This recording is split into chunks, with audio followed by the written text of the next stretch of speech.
Hello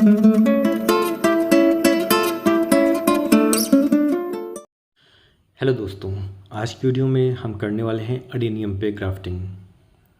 और adenium के grafting के साथ साथ इसका रिज़ल्ट भी देखने वाले हैं। लगभग 15 दिन पहले मैंने सेम इसी प्लांट पे ग्राफ्ट किया था, जो कि मैं वीडियो भी अपलोड किया था किस तरह से ग्राफ्टिंग करना है। तो आज इस वीडियो में ग्राफ्टिंग का रिज़ल्ट भी देखेंगे लास्ट में। ग्राफ्टिंग करना एक काफ़ी आसान प्रोसेस है, लेकिन अगर हम ग्राफ्टिंग के प्रोसेस को ध्यान से नहीं देखते हैं किस तरह से ग्राफ्टिंग करना है, तो हम ग्राफ्टिंग नहीं सीख सकते हैं। अगर आप भी ग्राफ्टिंग सीखना चाहते हैं रोज़ अडेनियम और भी डिफरेंट प्लांट्स पे, तो आप मेरे चैनल को सब्सक्राइब कर सकते हैं। साथ ही साथ अगर आपको वीडियो पसंद आए तो वीडियो को भी लाइक कर सकते हैं। तो चलिए वीडियो को शुरू करते हैं। ग्राफ्टिंग करने के लिए सबसे पहले एक हमें हेल्दी ब्रांच चाहिए। जो भी फ्लावर या जो भी वैरायटी का आप अडेनियम ग्राफ्ट करना चाहते हैं, उसका एक हेल्दी ब्रांच। देखिए यहाँ पे मैंने एक पेंसिल थिकनेस का ब्रांच ले लिया है। और पेंसिल थिकनेस का ब्रांच हमेशा अच्छा होता है अडेनियम के ग्राफ्टिंग के लिए। ये जल्दी ड्राई नहीं होता है और इसमें ग्रोथ रेट भी काफ़ी अच्छा होता है। तो यहाँ पे मैंने वाइट साजिकम का एक ब्रांच लिया है, इसको मैं ग्राफ्ट करने वाला हूँ। ग्राफ्ट करने के लिए कुछ कुछ चीज़ों का ज़रूरत पड़ेगा, जैसे कि एक क्लीन ब्लेड, साथ ही साथ टिश्यू पेपर, और आप ग्राफ्टिंग टेप का इस्तेमाल भी कर सकते हैं, या ग्राफ्टिंग टेप नहीं है तो आप प्लास्टिक का भी इस्तेमाल कर सकते हैं इसे बांधने के लिए। देखिए यहाँ पे किस तरह से मैं एक रूट स्टॉक को ऊपर से कट कर रहा हूँ, और कट करने के लिए यहाँ पे बिल्कुल ही फ्लैट और स्मूथ कट चाहिए। देखिए मैं किस तरह से बार बार कट कर रहा हूँ, जिससे कि मुझे एक फ्लैट और क्लियर सरफेस मिले ग्राफ्टिंग करने के लिए।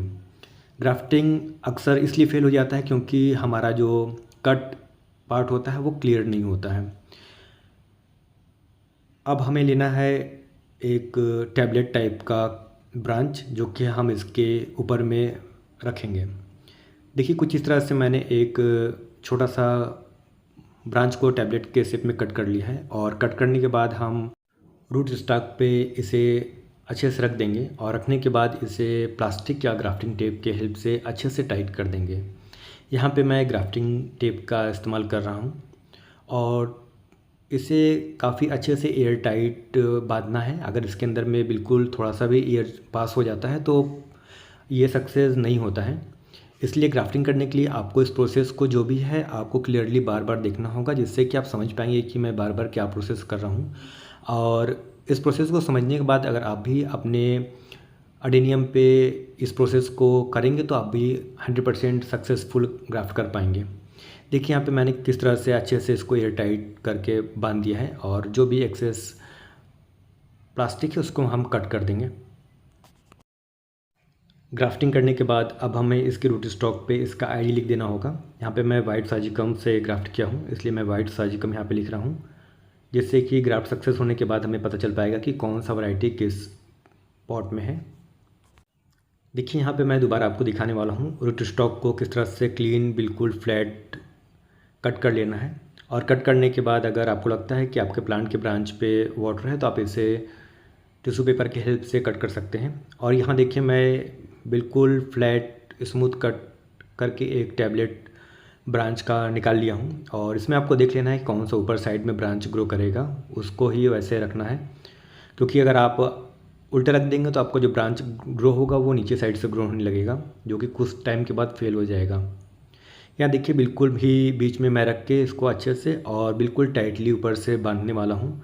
आपको बहुत ही टाइटली बांधना है इससे, अगर आप इसे लूज़ करके बांध देते हैं तो ये सक्सेस नहीं होगा। देखिए यहाँ पे मैं किस तरह से एकदम इसे टाइटली बांध रहा हूँ, और साथ ही साथ एयर टाइट भी होना चाहिए। एयर टाइट होने से इसके अंदर में एयर नहीं जाएगा और आपका ब्रांच जो है वो ड्राई नहीं होता है। दोस्तों ऑलरेडी मैंने एक वीडियो बनाया है कि ग्राफ्टिंग करने के 7 डेज़ के बाद किस तरह से प्लांट का ध्यान रखना है। अगर आप ग्राफ्टिंग सीखना चाहते हैं तो आप उस वीडियो को ज़रूर से देखें। और ग्राफ्टिंग करने के 3 to 4 डेज़ पहले या 5 डेज़ पहले आप अपने प्लांट में वाटरिंग रोक दें। इससे भी ग्राफ्टिंग कहीं ना कहीं सक्सेसफुल होने से बचता है। और यहाँ देखिए मैं दूसरे प्लांट पे भी इसका आईडी लिख दिया हूँ, और एक लास्ट ग्राफ्ट करने वाला हूँ, और ग्राफ्ट के बाद हम देखेंगे रिज़ल्ट। इससे पहले जो भी प्लांट में ब्रांचेस हैं एक्स्ट्रा उसको हटा लेंगे, और हटाने के बाद सेम इसके ऊपर का जो ब्रांचेस को फ्लैट कट करेंगे। और जब हमें एक फ्लैट सरफेस मिल जाएगा बिल्कुल ही लेवल में, उसके ऊपर हम अपने टैबलेट ग्राफ्ट को कट करके और रख देंगे। ग्राफ्टिंग सीखना काफ़ी आसान है। ग्राफ्टिंग प्रोसेस को सीखने के लिए आप बस उस प्रोसेस को बार बार देखें। बार बार देखने से आपको समझ में आ जाएगा कि मैं क्या ऐसा कर रहा हूँ जिससे कि मेरा प्लांट 100% सक्सेस हो जा रहा है ग्राफ्टिंग में। देखिए यहाँ पे मैं किस तरह से क्लीन शार्प कट करने वाला हूँ और मुझे एक टैबलेट मिल गया फिर से, और अब इस टैबलेट को मैं फिर से इसके ब्रांच के ऊपर में रख दूँगा और रखने के बाद फिर से इसे एयर टाइट करूँगा।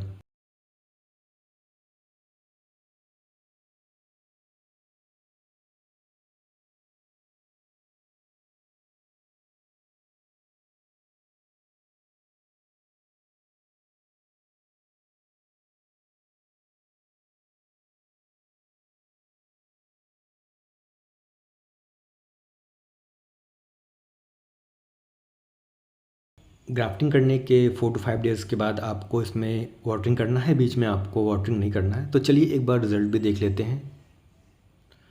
यहाँ पे देखिए मैंने 15 डेज़ पहले जो ग्राफ्ट करके वीडियो में दिखाया था वो पूरी तरीके से सक्सेसफुल हो गया है, और इसका एक आई सेशन है जो वो प्लास्टिक को फाड़ के बाहर ग्रो कर गया है। मतलब कि ये हमारा ग्राफ्टिंग जो है अब 100% सक्सेसफुल हो चुका है, और इस समय इस प्लांट को, इस ग्राफ्टिंग टेप को खोलना सही है।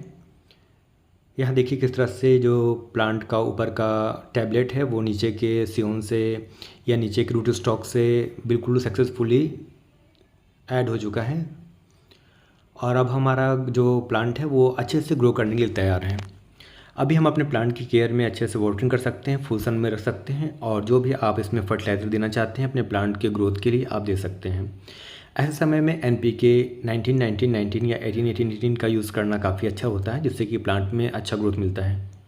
क्योंकि मेरे पास काफ़ी ज़्यादा प्लांट्स है इसलिए मैं ज़्यादा फर्टिलाइज़र का इस्तेमाल नहीं करता हूँ, और मेरा प्लांट स्लोली करके अच्छा वेदर के हिसाब से भी प्लांट ग्रो कर जाता है। देखिए यहाँ पे दूसरा प्लांट को भी मैं बहुत ही सावधानी से खोलने वाला हूँ, क्योंकि जो नए ब्रांचेज़ या नया लीफ निकलता है वो बहुत ही सॉफ्ट होता है, वो बिल्कुल थोड़ा सा भी हाथ लगने से टूट जाता है, इसलिए ये प्रोसेस आपको बहुत ही सावधानी से करना है। गाइस आशा करता हूँ कि आज का वीडियो आपको पसंद आया होगा, और वीडियो के लास्ट में मैं आपको पिछले दोनों वीडियो का लिंक दे दूँगा, जिससे मैं आप किस तरह से वी ग्राफ्टिंग और टैबलेट ग्राफ्टिंग करते हैं, साथ ही साथ ग्राफ्टिंग करने के 7 डेज बाद किस तरह से प्लांट का रख रखाव देख रेख करना है वो भी आपको समझ में आ जाएगा।